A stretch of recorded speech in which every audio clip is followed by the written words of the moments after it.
I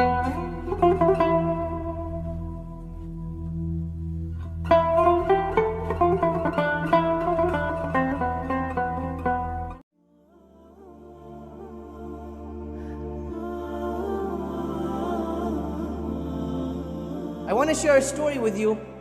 This is a story of one of the Imams of Hadith from the 2nd century. His name was Malik ibn Dinar. Malik ibn Dinar, he writes his own story. He says, I was a young man of 19 years old, and I used to commit every single sin possible. I used to drink, I used to steal, I used to kill, I used to commit zina. Any sin that you can think of, I used to commit it. And one day, while I was walking on the streets, I came across a beautiful young girl, no older than 5 years old. When I saw her, something happened to my heart. Something told me that it was time to change my ways. So I went home and I prayed. I said, Oh Allah, what is this feeling? What is happening to me? So I decided that at that time I would start to change my ways. I decided to get married.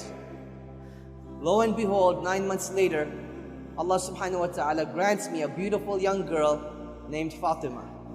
Fatima became the coolness of my eyes and the warmth of my heart. I used to love her, I used to play with her, I used to take care of her.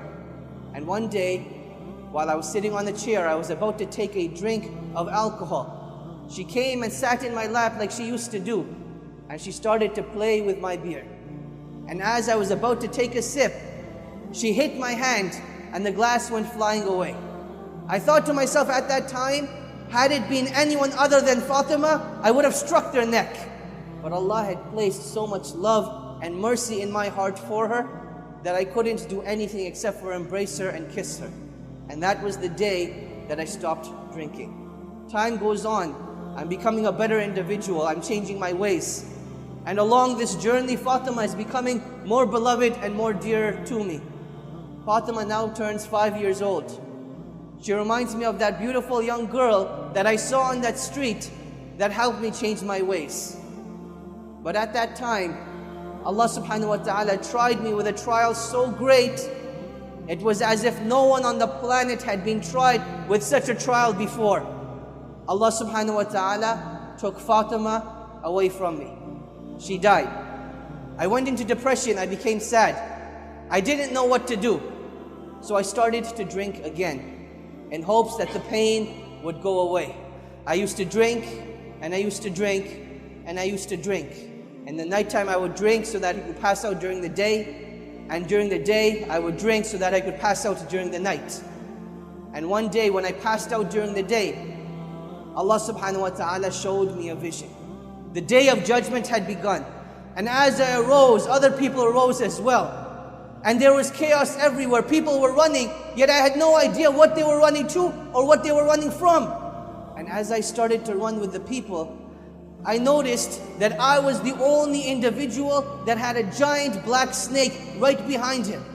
The more I ran, the quicker I ran, the quicker the snake came. So I ran and I ran and I ran until I came to the foot of a mountain. And I saw this old man with a beautiful white beard and beautiful white hair and beautiful white clothes. But he was very old. So I asked him, Old man, for the sake of Allah, please help me against this snake. The old man replied, I am too weak and I am too feeble. Perhaps if you go on top of the mountain, you'll find someone to help you. So I went to the top of the mountain, I ran, and the snake is just behind me. And as I get to the top of the mountain, I look over the valleys and I see the hellfire. People being burned, people being punished, people being persecuted. And I knew it wasn't what I wanted. I didn't want to be there. So I ran back down to the mountain and I see the old man again and I scream at him again, Old man, for the sake of Allah, please help me. And the old man again replies, I am too weak, I am too feeble. Why don't you run towards the hills? Perhaps you will find someone to help you. So I started running again. I run towards this greenery that I know it doesn't belong there. And as I'm getting closer, I'm starting to hear the playing of children, but I can't make out what they're saying. And as I get closer, I start to make out the words. The children are saying, "Oh Fatima, go and help your father. Oh Fatima, go and help your father." I think to myself, could it be Fatima, my own beloved daughter, the one that had passed away? And as I get closer, the silhouette of her shape starts to become more clear. And I can make out that it is actually Fatima. And her arms are wide open, waiting for me to come and embrace her. And I get closer, and Fatima takes me in. With her right hand she embraces me, and with the left hand she pushes the snake away. At that time I couldn't make sense of what was going on. Where had I come? What was happening? So I asked her, "Oh Fatima, what is happening? What is this place?" She said, "Oh my father, come and sit." And we sat down under a tree, and she came and sat in my lap, and she started to play with my beard just like she used to do in the dunya. So I asked her, "Oh Fatima, please explain to me what is happening."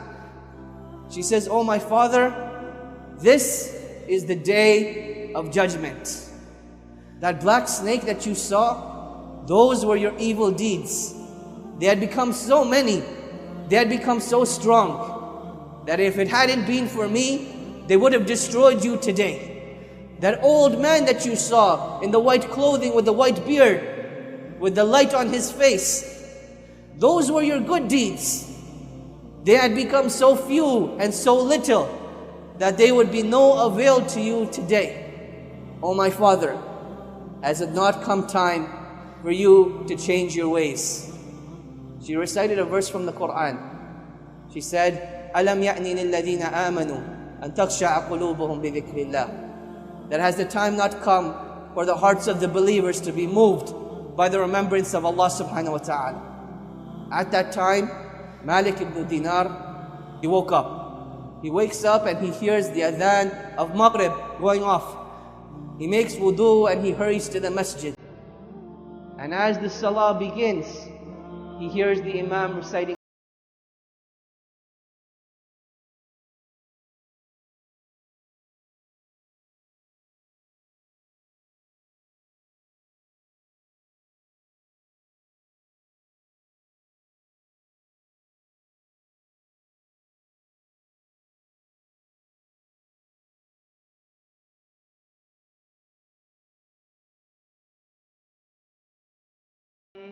that has the time not come for the hearts of the believers to be moved by the remembrance of Allah subhanahu wa ta'ala. Malik ibn Dinar, he prayed his salah and he knew that a new life for him was about to begin. And that is what he decided to do. And I want you to think, the story of Malik ibn Dinar has many, many other stories of what a great individual he became. One of the leaders of the tabi'een of his time.